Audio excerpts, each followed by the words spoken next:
ഒരുത്തനും ഒരു പണിയോ ഒരു പിടി ചോറ് കൊടുക്കാൻ ഇവിടുത്തെ രാഷ്ട്രീയക്കാർക്ക് സാധിക്കില്ല. ചീഫ് മിനിസ്റ്റർ ആയാലും MLA ക്കായാലും MP ക്കായാലും ഒരുത്തനും ഇവരുടെ വകുപ്പ് എത്ര ഉണ്ടെന്നറിയോ? ഇവിടുത്തെ രാഷ്ട്രീയക്കാരുടെ ഒരു വെപ്പണുണ്ട്, നമ്മളെ ദ്രോഹിക്കാനാണ്. ഇത് പേടിച്ചിട്ടാണ് പലരും 2020 വരാത്തത്. ഈ 2020നെ ഭയപ്പെടുന്നത് LDF അല്ല. UDF 2020 ആയിട്ട് സഹകരിക്കണമെന്ന് പറഞ്ഞാൽ ഞങ്ങൾ ആദ്യം പറയണത് എന്തായിരിക്കും എന്നറിയോ? ഞങ്ങളുടെ ഒരു രാഷ്ട്രീയമുണ്ട്, കട്ടാൻ നിങ്ങളാണെങ്കിലും ഞങ്ങൾ ചോദിക്കും. ഇവര് സത്യം പറഞ്ഞാൽ ഈ ബീഫും പശുവും പിന്നെ കേരളത്തിലാണെങ്കിൽ ഒരു ഗുണമുണ്ടല്ലോ, ഒരു വിവരമുള്ള ഒരാൾ ഇപ്പൊ വന്നിട്ടുണ്ട്. നേരത്തെ ഇവര് വായ തുറന്നാൽ 10 തൊട്ടപ്പ പോകും.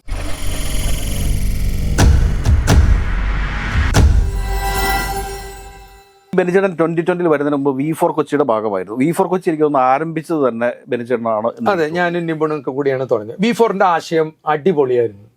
നല്ലൊരു ചെറുപ്പക്കാരനായിരുന്നു നിപുൺ. പക്ഷെ നിപുൺ മനസ്സിലാക്കിയില്ല. നിപുണാണെങ്കിൽ എനിക്കാണെങ്കിലൊക്കെ പരിധികളുണ്ടല്ലോ, അല്ലെ? സാബു എം ജേക്കബിനും ഒരു പരിധിയുണ്ട്. സാബു എം ജേക്കബിന്റെ പരിധിയും നിപുണിന്റെ കഴിവും എന്റെ ശക്തിയും കൂടി വരുമ്പോൾ ആ വണ്ടി നല്ല പ്രഷറായി. ഞാൻ സാബുവിനോട് എന്നിട്ട് പറയാണ്, V4 2020 ലയിക്കാൻ പറയാൻ പറ്റുമോ? ഒരിക്കലും പറയാൻ പറ്റില്ല. അങ്ങനെ ഒരു സംഭവം നടത്തി 2020 V4 ലയിക്കാൻ. അപ്പൊ ഞാൻ അവനോട് ഇത്രേ പറഞ്ഞോളൂ, നമുക്ക് കായൽ കടലിൽ പോയി ചേരും, പുഴ കായലിൽ വന്ന് ചേരും, അറബിക്കടലിൽ വന്ന് കൂത്താട്ടുകുളത്ത് ചേരണമെന്ന് പറഞ്ഞാൽ നടക്കൂല. ഇതിൽ ചേരാൻ വന്ന ആള് ഏറ്റവും വലിയ പ്രശ്നം. ഇപ്പൊ ഞാൻ 2020 എനിക്കൊരു ഇഷ്ടക്കുറവ് വന്നാൽ, ഞാൻ എൻ്റെ 3 മക്കളാണ് എന്ന് പറയും, എനിക്കൊരു ഇഷ്ടക്കുറവ് വന്നാൽ ഞാൻ അതിൽ നിന്ന് മാറുമെന്നല്ലാണ്ട് അപ്പുറത്ത് ചെന്നിട്ട് സാബു ഇങ്ങനെയാണ്, സാബു ഇങ്ങനെയാണ്. അപ്പൊ മിഞ്ഞാന്ന് വരെ കുഴപ്പമില്ലായിരുന്നു അല്ലേ? നമ്മൾ അയാളോട് പറയുന്നത് നിങ്ങൾ ചെയ്യണത് ഈ സാധനം അവിടെ പറയും. ആൾക്കാർ എന്നോട് ചോദിക്കും എന്താ താഴെ 2020. എനിക്ക് മനസ്സിന് പറ്റാത്ത കുറച്ച് കാര്യങ്ങളുള്ളതുകൊണ്ട് ഞാൻ നമ്മുടെ കൊച്ചൗസപ്പ് ചിറ്റിലപ്പള്ളിയും 2020 വന്നിട്ട് അദ്ദേഹം മാറിയപ്പോഴേ ഞാൻ അദ്ദേഹത്തെ വിളിച്ചിട്ട് ഇത്രേ പറഞ്ഞത്, താങ്കൾ മാറിയതിൽ എനിക്ക് പ്രശ്നമില്ല, പക്ഷെ ഇത് ശരിയാവൂലെന്ന് പറഞ്ഞ് മാറിയത് ആരെയോ ഭയപ്പെട്ടിട്ടാണെന്ന് പറഞ്ഞു. അപ്പൊ ഞാൻ അറിഞ്ഞത് അന്ന് പുള്ളിക്ക് ഇവിടെ കുറച്ച് പുതിയ സംരംഭത്തിനൊന്നും ലൈസൻസ് കൊടുക്കാണ്ട് തടഞ്ഞു വെച്ചു. അങ്ങനെ പലതും തടഞ്ഞു വെച്ചു. നമ്മുടെ രാഷ്ട്രീയക്കാർക്ക് യവന്റെ ഉണ്ണുന്ന ചോറിലും ചട്ടിയിലും മണ്ണ് വാരിയിടാൻ പറ്റും. ഒരുത്തനും ഒരു പണിയോ ഒരു പിടി ചോറ് കൊടുക്കാൻ ഇവിടുത്തെ രാഷ്ട്രീയക്കാർക്ക് സാധിക്കില്ല.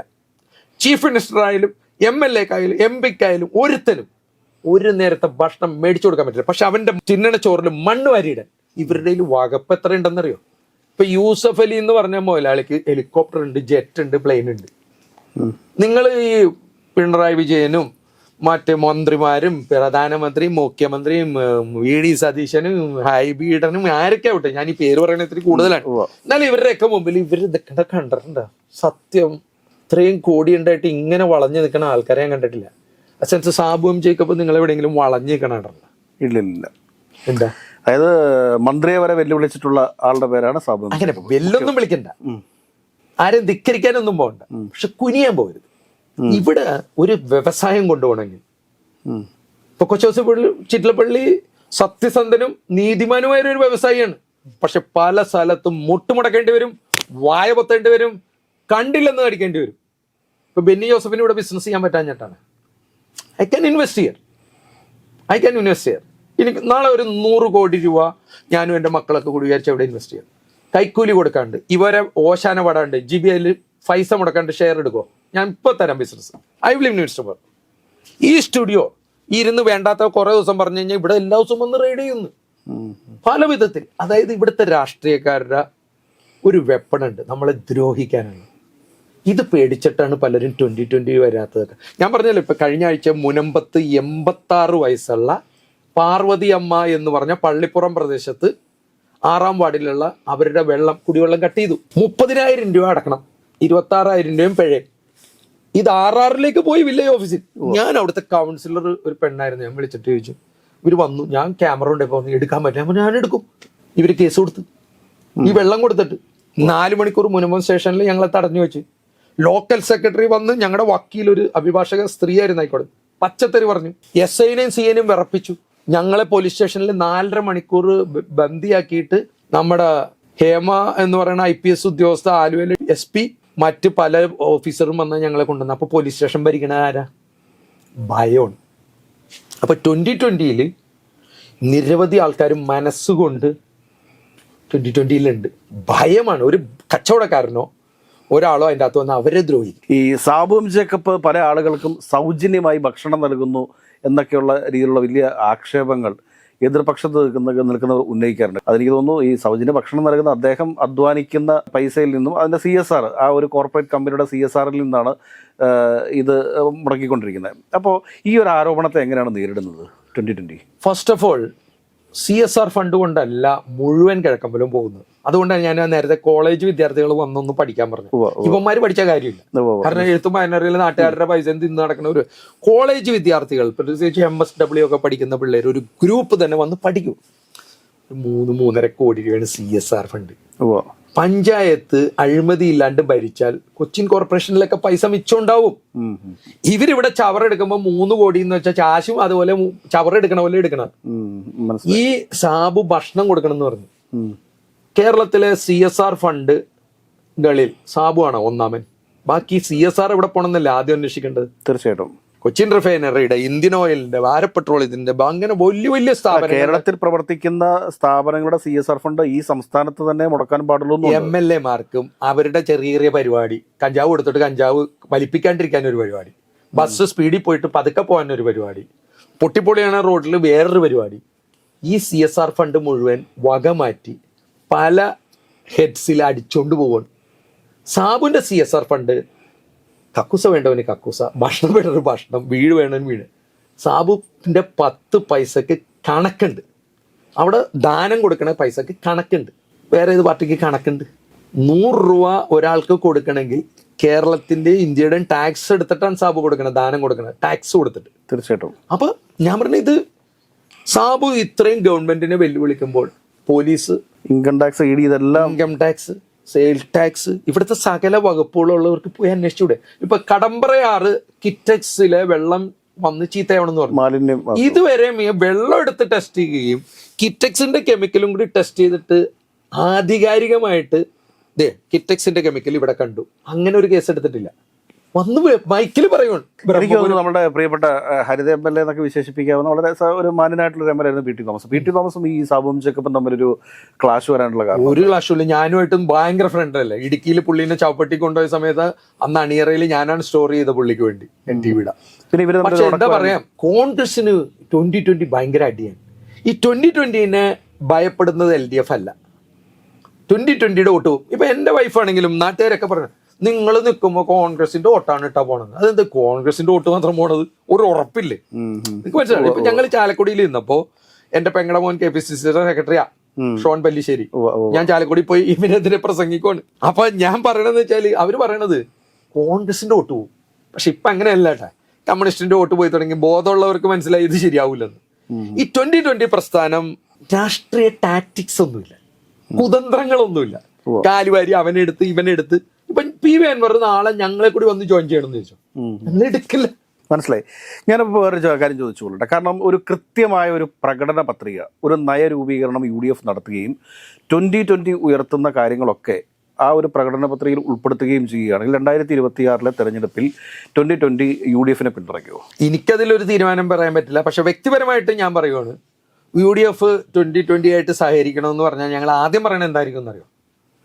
ഞങ്ങളുടെ ഒരു രാഷ്ട്രീയമുണ്ട്, കട്ടാൻ നിങ്ങളാണെങ്കിലും ഞങ്ങൾ ചോദിക്കും. ഒരു പാലം പണിയുമ്പോൾ 2020 ചെയ്യണ പോലെ ജനങ്ങളെ അറിയിച്ച് ആരാണ് കോൺട്രാക്ടർ ഒന്നും, അല്ലാണ്ട് സവോള സൊസൈറ്റി, വെള്ളുരുത്തി സൊസൈറ്റി, വെളുത്തുള്ളി സൊസൈറ്റി ഒന്നും പറ്റില്ല. ഞങ്ങളുടെ ആശയവുമായിട്ട് പൊരുത്തപ്പെടാൻ പറ്റുന്ന ഏത് ആൾക്കാരാണെങ്കിലും ഞങ്ങൾ ചേരും. പിന്നെ എന്തിനാ മാറ്റി നിർത്തണം? ഞാൻ വിദേശത്തായിരുന്നു കുറേ കൊല്ലം. ഇന്ദിരാഗാന്ധി ഉള്ളപ്പോഴും രാജീവ് ഗാന്ധി ഉള്ളപ്പോഴൊക്കെ ഞാൻ വിദേശത്ത് ജോലി ചെയ്തിട്ടുള്ള ആളാണ്. നമ്മുടെ നരേന്ദ്രമോദി വന്നതിന് ശേഷമാണ് ഇന്ത്യക്കാർക്ക് പുറത്ത് ആ ഇന്ത്യൻ പാസ്പോർട്ടിന് ഇന്ത്യക്കാർക്ക് ഒരു വിലയുള്ളത്. ഞാൻ ട്രാവൽ ചെയ്യണോണ്ട് നമുക്കറിയാം. പണ്ട് ഇന്ത്യൻസ് എന്ന് പറഞ്ഞ ഒരു സൈഡ് ലൈനാണ്. ഇവര് സത്യം പറഞ്ഞ ഈ ബീഫും പശുവും വേണ്ടാത്ത. പിന്നെ കേരളത്തിലാണെങ്കിൽ ഒരു ഗുണമുണ്ടല്ലോ, ഒരു വിവരമുള്ള ഒരാൾ ഇപ്പൊ വന്നിട്ടുണ്ട്. നേരത്തെ ഇവര് വായ തുറന്നാൽ 10 തൊട്ടപ്പോ പോകും.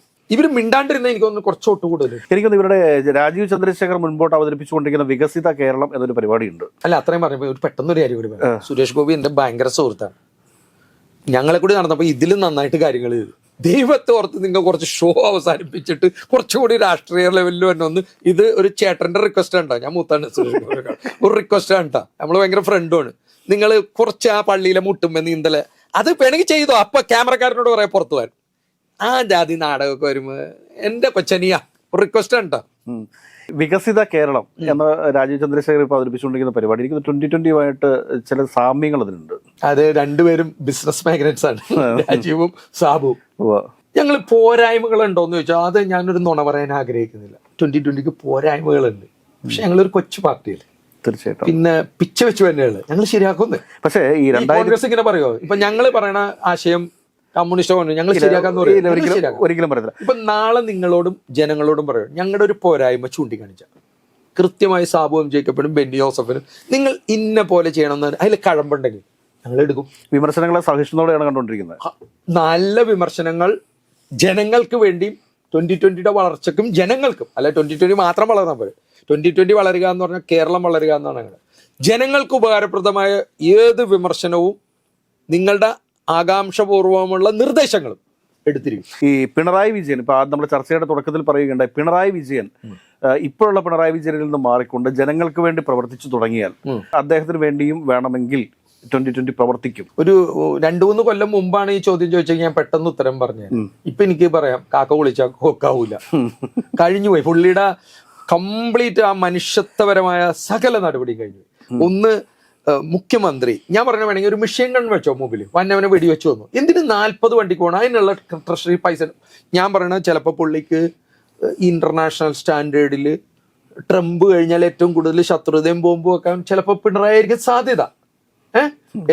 എന്റെ പേജിന്റെ അടിയിൽ ചിലർ വന്നിട്ട് പറഞ്ഞിട്ടുണ്ട് കക്കൂസപ്പാട്ടൊക്കെ എന്തിനാണ് ഗോദ്രേജിന്റെ താഴ്ന്നു വെക്കും. എനിക്ക് അതിലോട്ടൊന്നും പറയാൻ താല്പര്യമില്ല. പിണറായി വിജയൻ നമ്മുടെ സാമ്പത്തിക സ്ഥിതി അനുസരിച്ചിട്ട് കേരളത്തിന്റെ സാമ്പത്തിക സ്ഥിതി എപ്പോഴും നോക്കണമല്ലോ, അല്ലെ ട്രൗസർ കയറിപ്പോകും. തീർച്ചയായിട്ടും. അപ്പൊ അദ്ദേഹം ഒരു മുമ്പിലൊരു 2 വണ്ടി, പുറകിലൊരു 2 വണ്ടി, ഒരു ആംബുലൻസ്, ഒരു ജീപ്പ്, ഒരു 5 വണ്ടി 6 വണ്ടി, അതിൽ മുമ്പിലുള്ളവന് മിഷ്യൻ കണ്ണു കൊടുത്തേക്ക് പണ്ടര ഞാനൊക്കെ വന്ന് അങ്ങോട്ട് വെടിവെച്ച് കൊന്നേക്കും. പക്ഷെ ഈ 40 വണ്ടിയുടെ ഒരു റോയൽറ്റി കാണിക്കുന്ന ഒരു പരിപാടിയില്ലേ. പിന്നെ ഞാൻ കണ്ടതെന്ന് വെച്ചാൽ എനിക്ക് ഉമ്മൻചാണ്ടിനെ പേഴ്സണലായിട്ട് അറിയാം, നയനാരെ പേഴ്സണൽ, നയനാർ ജി ഒക്കെ നമ്മുടെ വീട്ടിലൊക്കെ വന്നിട്ടുള്ളതാണ്, അച്യുതാനന്ദനെ ഒക്കെ ആയിട്ട് നമുക്കുണ്ട്. ഈ എളിമ എന്ന് പറഞ്ഞൊരു സാധനമുണ്ട്. പിന്നെ എനിക്ക് ഒരു കാര്യം അറിയാൻ പാടാത്തത് DGP ആയാലും ജില്ലാ കളക്ടറൊക്കെ ആയാലും എല്ലാവരും ഒരു ഇദ്ദേഹം വരുമ്പോ എനിക്കറിയില്ല, എനിക്ക് കുളിര് വരുവാണ് അത് പറയുമ്പോൾ. ഇതിങ്ങനെയൊക്കെയാണ് ഒരു ഭയം, അല്ലാണ്ട് അത് ഉള്ളുകൊണ്ടുള്ള ഒരു സ്നേഹമല്ല. ഇപ്പൊ നമ്മൾ മാർപ്പാപ്പ വരുമ്പോ മാർപ്പാപ്പയുടെ കൈ ഇങ്ങനെ പതുക്കെ പിടിച്ചു. മാർപ്പാപ്പനെ മുത്തുമ്പോ തന്നെ നമ്മുടെ മുമ്പിൽ ഒരു ബ്ലെസ്ഡ് പേഴ്സൺ വന്നായിട്ട്. പിണറായി നടക്കുമ്പോൾ ആൾക്കാർ കണ്ടിട്ടുണ്ട് ഇതിങ്ങനെ കാലൊക്കെ ചീറ്റിട്ട് 3 പ്രാവശ്യം ചീറ്റും മടക്കിയിട്ടേ. അത് ഉന്നത പോലീസ് ഉദ്യോഗസ്ഥർ ഉൾപ്പെടെ വേണ്ടെന്നല്ല, ഒരു മുഖ്യമന്ത്രി വരുമ്പോൾ എണീക്കണം. പിന്നെ വേറൊരു കാര്യം കൂടെ ചോദിക്കട്ടെ, കാരണം ഈ 2026 തെരഞ്ഞെടുപ്പിൽ എറണാകുളം, തൃശ്ശൂർ ജില്ലകൾ അത് UDFന്റെ ശക്തി കേന്ദ്ര. കഴിഞ്ഞ പ്രാവശ്യം തൃശ്ശൂർ വളരെ മോശപ്പെട്ട പ്രകടനമാണ് കോൺഗ്രസ് കാഴ്ചവെച്ചിട്ടുള്ളത്, എങ്കിലും മെച്ചപ്പെട്ട ഒരു പ്രകടനം കാഴ്ചവെച്ച സ്ഥലമാണ് എറണാകുളം. എറണാകുളത്തെ 14 നിയോജക മണ്ഡലങ്ങളിലും ഇപ്പൊ 2020 കൃത്യമായ ഒരു വോട്ട് ബാങ്ക് ഉണ്ട്. അത് ആർക്കും നിഷേധിക്കാൻ 35 ഓഫീസായി കഴിഞ്ഞു, ആർക്കും നിഷേധിക്കാൻ സാധിക്കുന്നതല്ല. അപ്പോ 2026 UDFന്റെ മുന്നേറ്റത്തെ തടയുന്ന ഒരു കറുത്ത കുതിരയായിട്ട് 2020 മാറാൻ സാധ്യതയുണ്ടോ? UDFന്റെ എന്ന് മാത്രമായിട്ട് പറയരുത്. ഇപ്പൊ നേരത്തെ പറഞ്ഞ പോലെ UDFന്റെ വോട്ട് പോയെന്ന് മൊത്തത്തില് ബുദ്ധിയും ബോധവും നന്മയുള്ള ഒരു കേരളം പ്രതീക്ഷിക്കണവര് 2020 വോട്ട് ചെയ്യുള്ളൂ. കാരണം ഞങ്ങൾക്ക് വേറെ ഒന്നും പറയാനില്ല. ഞങ്ങളിവിടെ വിഴിഞ്ഞം കൊണ്ടുവരാൻ, വീണ്ടും എയർപോർട്ട് കൊണ്ടുവരാൻ, വിഴുങ്ങാന്നൊന്നും ഞങ്ങൾ പറയുന്നില്ല. 10 പൈസ കക്കില്ല. ഒരു കക്കുസ പണിതാൽ അതിൻ്റെ അകത്ത് വെള്ളം ഉണ്ടാവും, അതിൻ്റെ അകത്ത് മണം ഉണ്ടാവില്ല, ഫ്ലഷ് ചെയ്താൽ പോകും. ഒരു റോഡ് പണിതാൽ 10-25 കൊല്ലം ഞങ്ങൾ പറയണതാണ്. ഒരു സ്ട്രീറ്റ് ലൈറ്റ് ഇട്ടാൽ കത്തിക്കും. റേഷൻ കട തുറന്നു വെച്ചിട്ടുണ്ടെങ്കിൽ അതിൻ്റെ അകത്ത് അരി ഉണ്ടാവും. മാവേലി സ്റ്റോർസ് തുറന്നു വെച്ചിട്ടുണ്ടെങ്കിൽ അതിൻ്റെ അകത്ത് അരി ഉണ്ടാവും. വെറുതെ ശമ്പളം കൊടുത്തിരുത്തില്ല. 2020 ഒരു മാജിക്കും ഇല്ല. 2020 വാഗ്ദാനങ്ങൾ നൽകുന്നില്ല. 2020 നിങ്ങളാണ്, ജനങ്ങളാണ്, നിങ്ങളാണ്.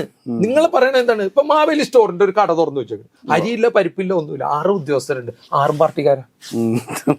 Coconut board, rubber board, cardamom board, cashew nut board പാർട്ടിക്കാരല്ലേ. കരുവണ്ണൂർ ബാങ്ക്, മറ്റേ ബാങ്ക് പാർട്ടിക്കാരല്ലേ. അപ്പൊ ഞങ്ങളുടെ കയ്യിൽ അങ്ങനെ ഉണ്ടാവില്ല. അപ്പൊ ഞാൻ ഒരിക്കൽ കൂടി പറയണേ, 2020 എന്ന പ്രസ്ഥാനം ഞങ്ങൾ വലിയ മിറാക്കിൾസോ മാജിക്സോ ഭയങ്കര പൊളിറ്റിക്കൽ തരികിടകളോ പൊളിറ്റിക്കൽ ഗാംബ്ലിംഗ് ഒന്നുമില്ല. സത്യസന്ധമായി കക്കാതെ ജനങ്ങളോടൊപ്പം നിന്ന് ജനത്തിന്റെ പൈസ ജനങ്ങൾക്ക് എത്തുന്ന വിധത്തിൽ വരിക്കും. അതായത് തീർച്ചയായിട്ടും കേരളത്തിൽ ഒരുപാട് കോർപ്പറേഷൻ ചെയർമാൻമാരും അതോടൊപ്പം തന്നെ PSC അംഗങ്ങളും ഒക്കെ ഉണ്ട്. ഇത്രയൊന്നും ആവശ്യമുണ്ടതായിട്ട് നമുക്ക് തോന്നാറില്ല. ഒരു പക്ഷേ അടുത്ത തെരഞ്ഞെടുപ്പിൽ ഈ ഒരു വിഷയം മുമ്പോട്ട് കൊണ്ടുവരാൻ 2020 ഉണ്ടാവുമോ? ഞാനൊരു കാര്യം പറയട്ടെ, ഇവര് ഈ ഇത്രയധികം കോർപ്പറേഷനും ചെയർമാനും ഒക്കെ ഉണ്ടാക്കിയ നാട് രക്ഷിക്കാനാണ്. ഇവർക്ക് വേണ്ടി കൊടി പിടിച്ചവരും ഇവർക്ക് വേണ്ടി കൊല്ലാൻ പോയവരും തല്ലാൻ പോയവരും ഇവർക്ക് വേണ്ടി ജയ് വിളിച്ചവരെ എവിടെയെങ്കിലും കയറ്റണ്ടേ? കോർപ്പറേറ്റീവ് ബാങ്കിൽ കയറ്റും. GCD ചെയർമാനായിട്ട് വന്ന പലർക്കും എഴുത്തും വായന അറിയാത്തവനാണ്. യൂണിവേഴ്സിറ്റികളിൽ സെനറ്റ് മെമ്പർമാരെന്നൊക്കെ പറഞ്ഞാൽ ഈ പോസ്റ്റർ ഒട്ടിക്കാനും തല്ലാനും പോണവരാ. ഞാൻ ഈ ഇന്നലെ VD സതീശനെ വിളിച്ചിട്ടൊരു കാര്യം പറഞ്ഞത്, കഴിഞ്ഞ ആഴ്ചത്തെ കേരളത്തിലെ ഏറ്റവും വലിയ വിവാദമായിരുന്നു ഈ പേഴ്സണൽ സ്റ്റാഫിനെ കുത്തിക്കയറ്റി അവർക്ക് പെൻഷൻ കൊടുത്തുകൊണ്ട് ഖജനാവ് കൊള്ളടിക്കണം. 2 വർഷം കഴിയുമ്പോഴത്തേക്ക് VD സതീശന് ഒരു ഗോളടിക്കല്ല. എന്താ പറയണ്ട? ഞാൻ ഇപ്പോൾ തന്നെ പറയണേ, എനിക്ക് 25 പേരുണ്ട്, എനിക്ക് 10 പേരെ മതി, 15 പേരെ പിരിച്ചുവിടാം, ഒരു ഗോൾ അടിച്ചുകൂടെ? പക്ഷെ അല്ല, 2020 ആണെങ്കിൽ അതില്ലല്ലോ. 2020 ആണെങ്കിൽ പറയുന്നു ഒരു 5 തൊട്ട് 10 സ്റ്റാഫിനെ 2020 മുഖ്യമന്ത്രിക്ക് വേണ്ടി വരും. പക്ഷേ 5 വർഷം കഴിഞ്ഞ് മാത്രമേ ന്യായമായ ഒരു ചെറിയ പെൻഷൻ കൊടുക്കൂ. ചെറിയ പെൻഷൻ. ബാക്കി എല്ലാവർക്കും 10ഉം 5ഒക്കെ മതി. ഈ 2.5 വർഷം എന്നുള്ളത് പരിഷ്കരിക്കും എന്നുള്ളത് ഒരു രാഷ്ട്രീയ നടക്കാൻ വേണ്ടി മാത്രമാണ്. ഈ 2.5 വർഷം മറ്റവരുടെ മോശം കൊണ്ട് പറഞ്ഞു വിടണമല്ല. 2.5 വർഷം അല്ലെങ്കിൽ 3 വർഷം പെൻഷൻ കിട്ടിക്കഴിഞ്ഞാൽ ഇവരെ പറഞ്ഞു വിട്ടിട്ട് മത്തായി മാഞ്ഞുവരാന് വേണ്ടി മാറിക്കൊടുക്കുവാണ്. മനസ്സിലാവണ്ട? പിള്ള കൊച്ചുപിള്ളക്ക് വേണ്ടി മാറിക്കൊടുക്കണം. അല്ലാണ്ട് ഇതൊരു അഡ്ജസ്റ്റ്മെന്റ് ആണ്. അല്ല, ഇത് പൊതുജനങ്ങൾക്ക് ഒരു വാഗ്ദാനമായിട്ട് 2020 പറയാൻ പറ്റൂ. ഇങ്ങനെയുള്ള ഈ പേഴ്സണൽ സ്റ്റാഫിന്റെ 2020 ഈ നിയമസഭയിൽ നടക്കുന്ന പ്രകടന പത്രിക ഞങ്ങൾ ഓൾറെഡി ഓൾമോസ്റ്റ് ഡ്രാഫ്റ്റ് ചെയ്തു. 8 മിനിസ്റ്റർ ഉണ്ടാവുള്ളൂ. 8 മിനിസ്റ്റർ. ഭരണ ചെലവ് ഇപ്പൊ ഉള്ളതിന്റെ 50% കുറച്ചിരിക്കും. അപ്പൊ കാശായേ. ഇതിപ്പോ നമ്മൾ എത്ര നികുതി അടച്ചാലും, ഇപ്പൊ ഞാൻ 20 രൂപ 30 രൂപ വെള്ളത്തിന് പൈസ കൊടുത്തോണ്ടിരുന്ന ആളാണ്. ഇപ്പൊ 750 രൂപയാണ് എന്റെ കുടിവെള്ളത്തിന്റെ പൈസ. എനിക്ക് പൈസ കൊടുക്കണേൽ കുഴപ്പമില്ലല്ലോ. ഖജനാവില് ടിപ്പറി കൊണ്ടുപോയി പൈസ ഇട്ടാലും വൈകുന്നേരം ആവുമ്പോ ഇല്ലെന്നാ പറയണ. അന്ന് ബസ്സിൽ പോവാൻ, നവകേരള യാത്ര നടത്താൻ, ദൂർത്ത് നടത്താൻ ഒക്കെ ഇവരുടെ പൈസ ഉണ്ട്. ഇനി വേറൊരു വേണ്ട, ഈ സർക്കാരിന്റെ ചെലവുകൾ കുറച്ചും കൂടി ട്രാൻസ്പെറൻസി വെച്ച്, ഇപ്പൊ നമ്മുടെ പല ഗ്രൗണ്ടുകളിൽ നടക്കണ മേളകള്, പ്രവാസി സമ്മേളനം, ഇതിന്റെയൊക്കെ കൃത്യം കണക്കെടുത്ത ഒരു പ്രാവശ്യം ഓർമ്മയുണ്ടാവുന്നറിയില്ല, ഞാനൊരു സ്റ്റോറി ചെയ്തിരുന്നു. റാവീസിൽ ഒരാൾ കഴിച്ചതിന്റെ ബില്ല് 7000 രൂപ. എന്നിട്ട് നമ്മുടെ സോഹൻ റോയ് ആ പൈസ തിരിച്ചയച്ചു കൊടുത്തു ദുബായിൽ നിന്ന്. ഞാൻ അയാളെ വിളിച്ചിട്ട് പറഞ്ഞു, നമ്മൾ ഒരുമിച്ച് വർക്ക് ചെയ്തിട്ടുള്ള, അപ്പൊ ഞാൻ വിളിച്ചിട്ട് പറഞ്ഞു ഗൾഫ് ഏജൻസിയിലുള്ളപ്പോൾ, അപ്പൊ ഞാൻ വിളിച്ചിട്ട് പറഞ്ഞു, സോഹൻ റോയ് താൻ ഇത്രയും കോടീശ്വരനായിട്ട് ഞങ്ങളുടെ 7000 രൂപയ്ക്ക് തന്നെ എന്തോടെ വലിച്ചു വാരി തിന്നു. പുള്ളിക്ക് ഭയങ്കര സ്ട്രൈക്ക് ചെയ്ത് പുള്ളി പൈസ തിരിച്ചയച്ചു മുഖ്യമന്ത്രിക്ക്, സർക്കാരിന് അയച്ചു കൊടുത്തു. അങ്ങനെ എല്ലാവരും ഒന്ന് ചോദിച്ചാൽ മതി. സത്യത്തിൽ കേരളം നന്നാവാൻ 2020 പ്രസ്ഥാനം പറയുന്ന പോലെ ഇവരൊന്ന് പറഞ്ഞാൽ മതി. ഞങ്ങൾ ഇതിൽ നിന്ന് പിന്മാറാന്നേ. ഒന്ന്, റൈറ്റ് ഇൻഫർമേഷൻ വെച്ചല്ല പൊതുജനങ്ങൾ ഇവിടുത്തെ ഭരിക്കുന്ന നമ്മുടെ പൈസ എടുത്ത് ചെലവാക്കണം. നമുക്ക് കിട്ടിയിരിക്കണം വെബ്സൈറ്റിൽ ഇടുന്നു 1 രൂപ. ഈ അനാവശ്യമായിട്ടുള്ള ബോർഡ്, കോർപ്പറേഷൻ, അതോടൊപ്പം തന്നെ PSC, ഇതൊക്കെ പിരിച്ചുവിടാനായിട്ട്, PSC പിരിച്ചുവിടാന്നല്ല പറഞ്ഞത്, PSCയിലുള്ള അംഗങ്ങളുടെ എണ്ണം 2 പേര് PSCക്ക്. ഒന്നാമത് അതിന്റെ അത് ജോലി കൊടുക്കാനില്ല. 2 പേര്. അനാവശ്യമായിട്ട് ഇപ്പൊ നിലനിൽക്കുന്ന കോർപ്പറേഷനുള്ള ബോർഡുകൾ അതൊക്കെ പിരിച്ചുവിടുവോ? ആവശ്യമുള്ളത് മാത്രം വെച്ചാൽ മതി. ആവശ്യമുള്ളത് മാത്രം. പിന്നെ ക്യാഷിനിട്ട് ഒരെണ്ണം, റബ്ബറിന് ഒരെണ്ണം, പശുവിനെ കുത്തുവെക്കാൻ ഒരെണ്ണം, പശുവിനെ പ്രസവിപ്പിക്കാൻ ഒരെണ്ണം, കാളേനെ കൊണ്ടുവരാൻ, അങ്ങനെ ഒന്നും വേണ്ട. കൃഷിക്ക് 72 ഡിപ്പാർട്ട്മെന്റ് അറിയോ? നിങ്ങൾക്കറിയോ? ഉള്ളി തൊട്ട് എല്ലാ സാധനവും തമിഴിന്റെ വന്നാലേ നമുക്ക് തിന്നാനുള്ളൂ. പക്ഷെ കൃഷിക്ക് 72 ഡിപ്പാർട്ട്മെന്റ് ഉണ്ട്. 72 ഡിപ്പാർട്ട്മെന്റ്. എത്ര IAS ഡിപ്പാർട്ട്മെന്റ് വർക്ക് ചെയ്യുന്നതാണ് യാഥാർത്ഥ്യം. അതെ.